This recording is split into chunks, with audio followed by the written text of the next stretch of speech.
कोथिंबीर वडी बाहेरून कुरकुरीत आणि आतून मऊ हवी असेल तर ही रेसिपी शेवटपर्यंत नक्की बघा. कारण कोथिंबीर वडीची चव, टेक्स्चर परफेक्ट होण्यासाठी एक खास छोटी ट्रिक्स आहे आणि तीच आजच्या रेसिपीमध्ये सांगणार आहे. चला तर मग लगेच बनवूया एकदम खमंग, खुसखुशीत आणि चविष्ट कोथिंबीर वडी. सर्वप्रथम इथं मी एका मिक्सरच्या भांड्यामध्ये 5 ते 6 हिरवी मिरची, 7 ते 8 लसूण पाकळी आणि एक मोठा चमचा जिरे मिक्सरमध्ये आपल्याला फाईन याचं भरड बनवून घ्यायचे. अगदी ठेचा बनवतो तसंच बारीक करून घ्यायचे. इथं जराही आपल्याला पाण्याचा वापर न करता आपल्याला मिक्सरला फिरवून घ्यायचे. इथं मी चॉपिंग बोर्ड घेते. चॉपिंग बोर्डवर आपल्याला खूप सारी आता कोथिंबीर घ्यायची. कोथिंबीर मी सुरुवातीलाच निवडून घेतलेली आहे, म्हणून आता डायरेक्ट आपण बारीक कट करून घेणार आहोत. कोथिंबीर कट करताना खास काळजी ठेवायची. आपल्याला कोथिंबीर एकसारखी बारीक कट करून घ्यायची आहे. कोथिंबीर जराही जाड मोठी ठेवायची नाही आहे. शक्य होईल तेवढी आपल्याला बारीक कट करून घ्यायची. कोथिंबीरचा वापर जास्तच करायचा आहे, तरच आपली कोथिंबीर वडी खायला खूप छान आणि चविष्ट लागणार आहे. बेसन जेवढं घेणार त्यापेक्षा 2 पटीने आपल्याला कोथिंबीर जास्त घ्यायची आहे. आता एका बाउलमध्ये आपल्याला सर्व कोथिंबीर काढून घ्यायची. तुम्हाला व्हिडिओमध्ये दिसतच असेल की मी कोथिंबीरला किती बारीक कट केलेलं आहे.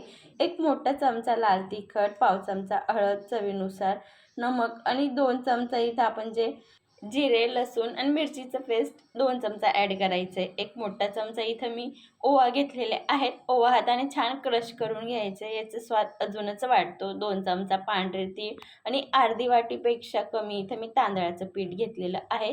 त्याच वाटीने इथे मी 1.5 वाटी बेसन पीठ घेते. इथं 1 वाटीपेक्षा जास्त आता टाकून घेतलेलं आहे. आता आपल्याला सर्व साहित्य व्यवस्थित मिक्स करून घ्यायचं आहे. मी बेसन थोडं साईडला ठेवलेलं आहे, म्हणजे कोथिंबीरला किती लागेल त्यानुसार ॲड करायचं आहे. पण मी परफेक्ट घेतलेलं आहे 1.5 वाटी. जर तुम्ही पहिल्यांदाच बनवत असाल तर बेसन पीठ 2 भागामध्ये डिवाईड करून टाका.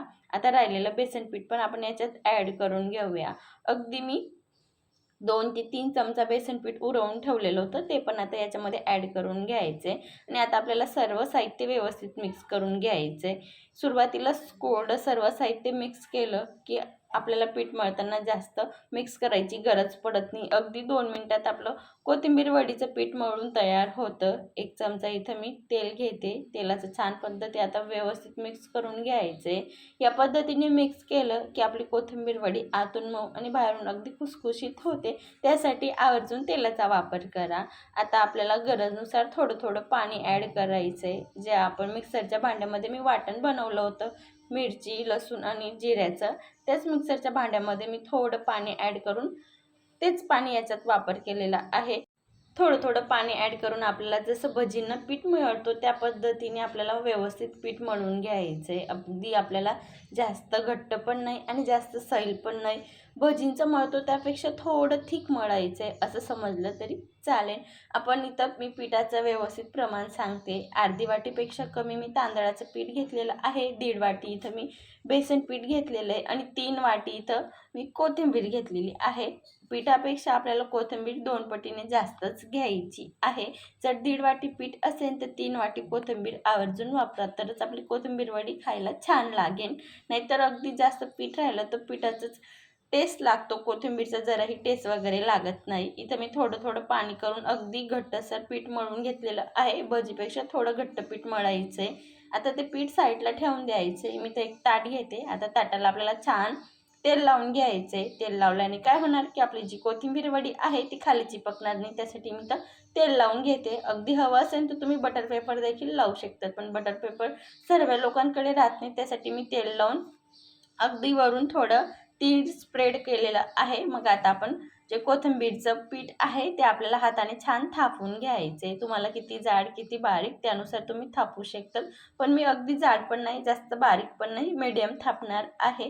व्यवस्थित थापून घेतलेलं आहे. आता आपण व्यवस्थित एकसारखं करून घेऊया. मी इथं स्पूनने एकसारखं व्यवस्थित करून घेते आणि वरून आपल्याला अजून थोडी पांढरा तीळ स्प्रेड करायची. याच्याने काय होणार की आपली कोथिंबीर वडी दिसायला पण खूप छान दिसेल आणि खायला पण खूप छान लागते. मी वरून थोडं तीळचे दाणे वरून स्प्रेड करून घेतलेले आहेत. ते आपल्याला परत स्पूनने प्रेस करून घ्यायचे, म्हणजे आत परत व्यवस्थित लागतील. आता इथं आपले छान पद्धतीने कोथिंबीर स्टीम करण्यासाठी प्लेट सेट झालेली आहे. मी गॅसवर दुसऱ्या साईडला पाणी पण ठेवलेलं आहे. पाणी छान पद्धतीने गरम झालं की आपल्याला वरून ताट ठेवून द्यायचं आहे. अगदी स्टीमर किंवा इडली पात्रात देखील तुम्ही ही प्रोसिजर करू शकतात. आता आपल्याला वरून एक ताट ठेवून अगदी 12 ते 15 मिनटं स्टीम करून घ्यायचे आपली कोथिंबीर वडीला. स्टीम करताना गॅसची फ्लेम आपल्याला लो पण ठेवायची नाही आणि हाय पण ठेवायची नाही, मिडियमच ठेवायची आहे. बघू शकतात मी इथं 15 मिनटानंतर दाखवते. इथं छान पद्धतीने आपली कोथिंबीर वडी शिजून तयार झालेली आहे. आता आपण साईडला काढून घेऊया. मी हलकी गार केलेली, जास्त गार पण नाही केलेली. आता आपण कट पाडून घेणार आहोत. कट तुम्ही तुमच्या आवडीनुसार बनवू शकतात, छोटे मोठे हव्या त्या आकारामध्ये. पण इथं मी चौकोनी बॉक्समध्ये बनवते, म्हणजे नॉर्मल जो कोथिंबीरचा आकार असतो तो त्याच आकारामध्ये कट करून घेते. बघू शकतात इथं मी छान पद्धतीने कट करून घेतलेली आहे आपली कोथिंबीर वडी. ज्यांना तळायची नसेल किंवा डीप फ्राय करायची नसेल तर ते अशीच देखील खाऊ शकतात. बघू शकतात किती छान आपली कोथिंबीर वडी बनवून तयार झालेली आहे. मी तुम्हाला जवळून पण दाखवते. आपण जराही सोडा न वापरता बनवलेली तरी पण आतून छान हलकी पोकळी पडलेली आहे आपली कोथिंबीर वडीमध्ये.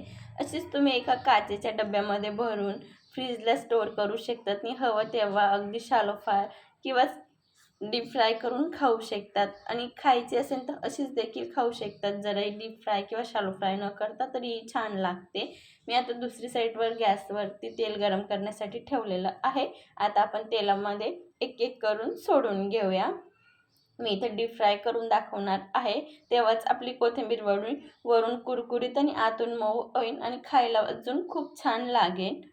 हे अगदी ऑप्शनल आहे, तुम्ही नाही केलं तरी चालेल. पण जर तुम्ही ऑइली पदार्थ किंवा नॉर्मल ऑइल खात असाल तर या पद्धतीने एकदा नक्की डीप फ्राय करून बघा. जराही तेलकट वगैरे होत नाही. अगदी आपल्याला 2 ते 3 मिनिट एका बाजूने तळून घ्यायची, नंतर दुसऱ्या साईडने पण तळून घ्यायचे. बघू शकतात हलका गोल्डन कलर यायला लागला की आपली कोथिंबीर वडीला तेलातून काढून घ्यायचं आहे. आणि जशी कोथिंबीर वडी तळली जाते की तेलाचे बुडबुडे कमी होतात, समजून जायचं की आपली कोथिंबीर वडी तळून तयार झालेली आहे. सर्व कोथिंबीर वडी मी अशीच तळून घेणार आहे. राहिलेली कोथिंबीर वडी पण जवळपास मला 3 बॅचमध्ये मी सर्व कोथिंबीर वडी तळून तयार झालेली आहे. बघू शकतात किती छान कलर आलेला आहे आणि अगदी गोल्डन कलर आलेला आहे. वरून खूप क्रिस्पी आणि आतून मऊ इथं आपली कोथिंबीर वडी बनवून तयार झालेली आहे. एकदा या पद्धतीने नक्की बनवा. मी तुम्हाला एक तोडून पण दाखवते वरून किती क्रिस्पी आणि आतून मऊ झालेली. आजची रेसिपी जराही आवडली असेल तर फ्रेंड सर्कल, फॅमिली सर्कलमध्ये शेअर करा. अशाच सोप्या आणि चविष्ट रेसिपी पाहण्यासाठी माझ्या चॅनलला सबस्क्राईब करा. पुन्हा भेटूया अशाच मस्त रेसिपीसोबत. तोपर्यंत धन्यवाद.